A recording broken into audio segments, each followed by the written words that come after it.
लड़ाई इस बात पे नहीं है, लड़ाई इस बात की है कि मैं राजनीति किस तरह से करूं। मैंने बार बार कह रहा हूं कि आप विकास के मुद्दे पर बात करवाइए, बिहार के सभी नेताओं मंत्रियों से बात करना चाहिए। मैं बार बार आरोप लग रहा है कि फॉरवर्ड समाज के लोग यहां शासन किए हैं, तो 25 वर्षों से लगातार आप सत्ता में बैठे हैं। 25 वर्षों में बहुत कुछ बदल सकता है यदि चाहिएगा तो। मैं अति पिछड़ों को क्यों नहीं ऊपर किए, मैं ये जानना चाहता हूँ। ये सच्चाई है कि 25 वर्ष से व्यवस्थाएं जो है सुदृढ़ हो जानी चाहिए। उसमें मैं माननीय नीतीश कुमार जी को कहूंगा, 15 वर्षों के शासनकाल के दौरान आज भी बेरोजगारी, भूखमरी, मुफलिसी, पलायन, शिक्षा, हर चीजों में विसंगतियां पैदा है। कहने का मतलब कि बिहार की सरकार को ही लीजिए, मैं बिहार की सरकार से भी पूछना चाहता हूं, विकास आपने किया है, इसमें जो आपने जो किया है उसको मैं काटूंगा नहीं। सच है कि माननीय नीतीश कुमार ने विकास किया, लेकिन साथ में आपने समरस समाज की कल्पना की है। आपकी सरकार जब से रही, आपने कौन सा ऐसा बैकवर्ड है जिसको अपने बगल में बैठा करके आपने राजनीति कराया? ये जानना या सुदूर इलाके में जो सरकारी स्कूल है उसमें से कौन ऐसा लड़का जीनियस निकलता है? गिने चुने मैं नहीं कहूंगा, लेकिन सरकारी स्कूलों की जो व्यवस्था, शिक्षा की जो पॉलिसी है, पूरी तरह से माननीय नीतीश कुमार की गलत है। कभी टीचर को मतगणना में लगा दीजिए, कभी टीचर को क्या कहते हैं, दारू का ठेका और गंदगी साफ कराने के लिए लगा दीजिए, पता लगाने के लिए। यह एक शिक्षा और समाज के लिए ये बहुत बड़ा दुर्भाग्य है। एक शिक्षित आदमी को शिक्षित बनाना है, अशिक्षित समाज के बच्चों को, तो वो आपकी पॉलिसी वहां गलत हो गई। आपने दारू का काम रोक करके तो वो काबिले तारीफ है, लेकिन दारू बिचवाने का भी काम आपने जो है गली और गलियारे में जो है आप ही ने किया। आज आपके लॉ एंड ऑर्डर पर मैं पूरी तरह से सवाल उठाता हूं। आज अगर पुलिस प्रशासन चाह दे तो आपका दारू बंद हो जाए। आप जो है दारू पर लगाम लगाते हैं और आपके लोग, कहने का मतलब प्रशासन आपकी है, लॉ एंड ऑर्डर पर भी आपका कब्जा है, लेकिन वो ढीला पड़ते जा रहा है। इतना जरूर जान लीजिए, मैं 30 साल, कुछ दिन पहले माननीय लालू प्रसाद यादव रहे, 15 साल तक राबड़ी देवी रही, माननीय नीतीश कुमार रहे, लगभग 3 से 4 दशक बिहार की राजनीति की कुर्सी जो है बैकवर्ड समाज के इर्द गिर्द घूम रही है। लेकिन मैं कहता हूं कि क्या आपने कभी कर्पूरी के सपनों का बिहार बनाने के लिए अपने बगल में किसी ठाकुर को बैठाया? अपने बगल में किसी माली के लड़के को बैठाया? माली के लड़के को आपने राजनीति में हिस्सेदारी दिया? कभी किसी जो है डोम के लड़के को जो है, अगर रविदास के लड़के को अगर बाबा साहब भीमराव अंबेडकर के द्वारा दिए हुए संविधान में सुरक्षित सीट है, व्यवस्था नहीं दिया गया रहता, तो आप एक भी रविदास, एक भी मुसहर, एक भी मुसलमान, एक भी जो है अति पिछड़ा के लोगों को आप तरजीह नहीं देते। इसका दोष किसका है? फॉरवर्ड समाज, ये फॉरवर्ड समाज के दोष है? नहीं, इसमें फॉरवर्ड समाज के दोष है कि डोम और चमार जिस भी लड़के को आपने नहीं बैठाया? बिल्कुल नहीं, मैं फॉरवर्डों का दोष इसमें नहीं दूंगा।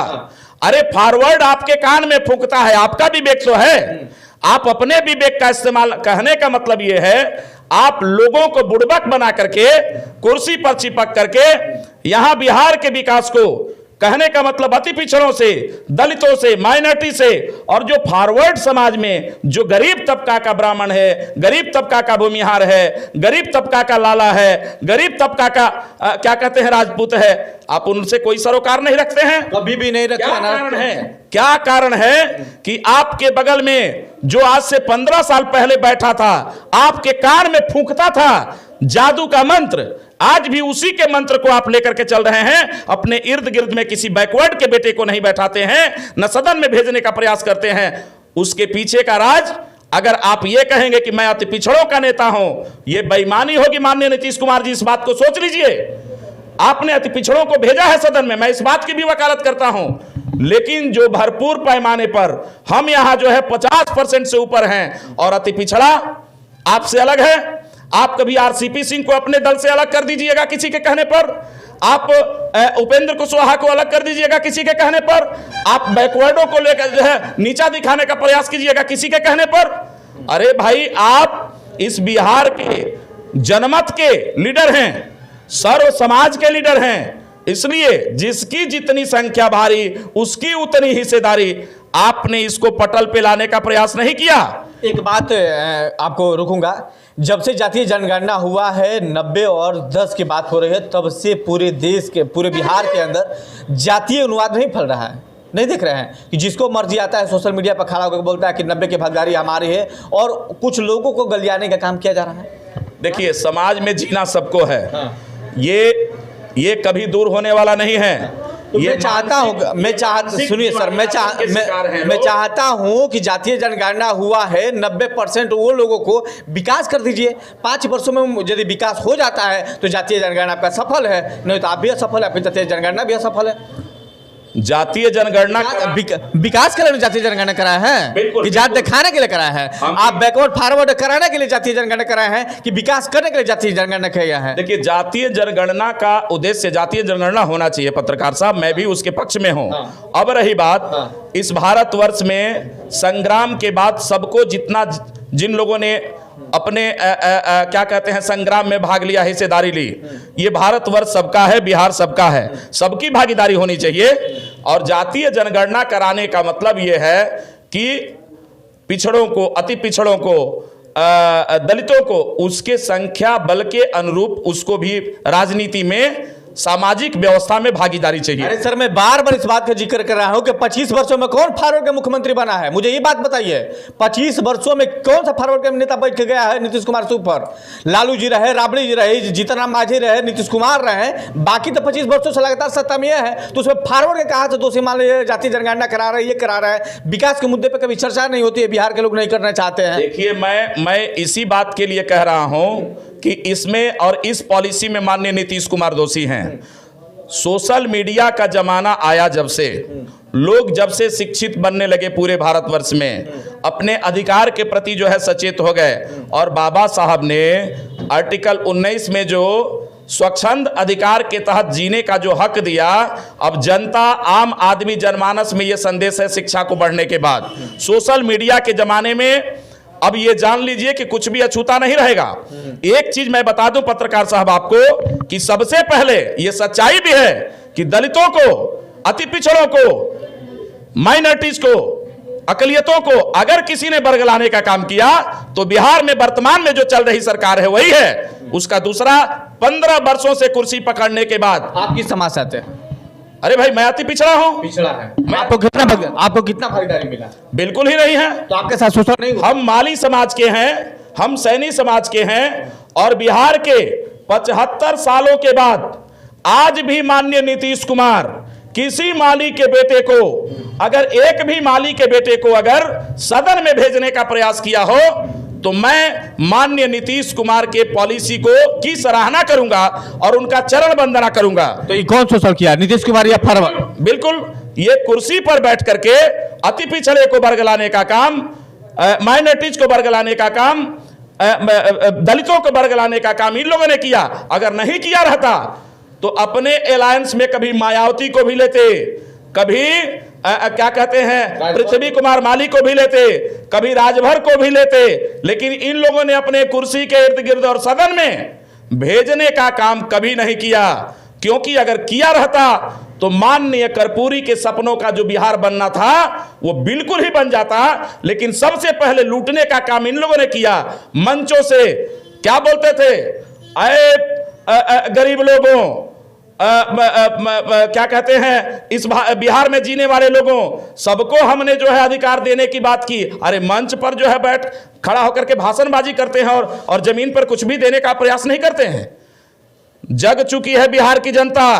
आप एक चीज जान लीजिए, मैं आने वाले समय में 2024 और 25 की बात करता हूं। आपने सर्व समाज की बात नहीं की, आपने चेता नहीं, अगर राजनैतिक भागीदारी नहीं दी, सदन में सबको भेजने का अधिकार नहीं दिया, आने वाले समय में जो आपका सपना है माननीय नीतीश कुमार को कभी पूरा नहीं होने जा रहा है। ये दावे के साथ मैं कह रहा हूं, क्योंकि आपके कान में बैठ करके आपके बगल में फोड़ रहा है जो आपको गर्त तक वही ले जाएगा। और आज तक आपकी राजनीतिक जो रसूख आपका था, डाउन उसी ने किया। चाहे वो, मैं राजद का नाम नहीं लूंगा, मैं किसी पार्टी का नाम नहीं लूंगा, लेकिन इतना जरूर कहूंगा कि आप लोगों के इर्द गिर्द 30 सालों से आपके कुर्सी के इर्द गिर्द कौन बैठता है, आपको कौन जेल भेजा, आपको फंसाने का काम किसने किया। कोई अति पिछड़ा आपको नहीं फंसा सकता, वो समझता है कि आप हमारे भाई हैं।